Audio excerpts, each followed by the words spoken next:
Today, we're going to be going over the roadmap for Season 4 of Warzone, which begins on Wednesday, June 22nd, and we've got a lot of stuff to cover here. We, of course, need to continue talking about the brand new map coming out, Fortune's Keep. We have to answer the question, what is going to happen to Rebirth Island? We've got a lot of new in-game features. We've got new guns coming to Season 4, so let's go ahead and jump into it.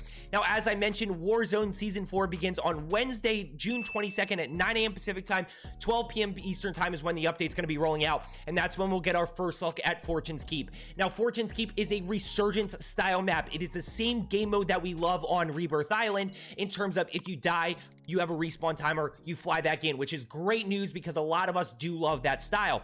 Now, that leads me to my next point of 3 Warzone maps to drop into.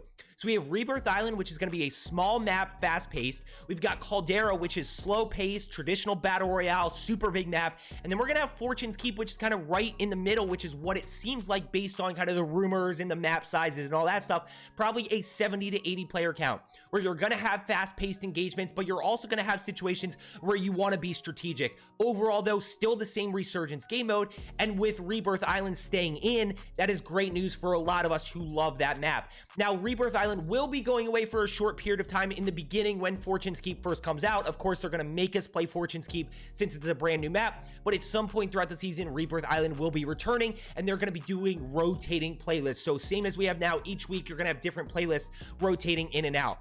Now, with our map, Fortune's Keep, as we've seen in the trailer, it is a Mediterranean style map. You got a lot of buildings, but you're also going to have open areas like we see here with Winery, where you're going to have to be a little bit more strategic. Now, with it being resurgence, as I'm scrolling down here to new weapons that are being added, or real quick here, in-game features, right? So we have the black market supply run contract. These are going to be first initiated into Fortune's Keep. These are where you're going to see them first, and that is basically just a supply run contract. We don't know how far it's going to be or anything or what you're actually going to get for it, but it's going to be a variation to the supply run contract. We're also going to be able to spend cash on items not available at normal buy stations, and ground loot. We're going to see stuff like the sequencer grenade, which we'll see what that is. We're going to see the minigun, foresight specialist, and other classified weapons.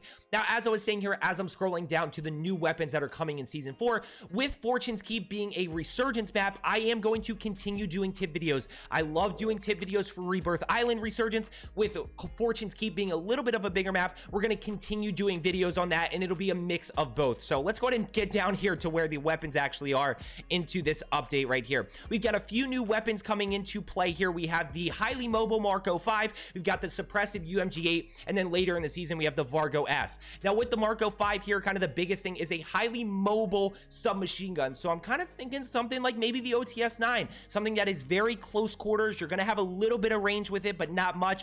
You're really going to use the mobility of this to your advantage, which, as always, mobility is great for taking less damage from enemies and being able to win more gunfights. This one's going to be super interesting here, the UGM8. Now, the biggest downside to LMGs is the lack of mobility, right? You are super slow with them. You have super slow ADS, but because of that big mag and because of the firepower, those things don't really matter as much. What we get here is a high fire rate mobile LMG. So I'm thinking something like the MG42 with the high fire rate, but also with a little bit of mobility. This could be super interesting to see how it plays out. My guess, though, probably going to have a decent amount of recoil. We'll probably see it come into play. It won't be very good, and then they'll buff it as the season goes on.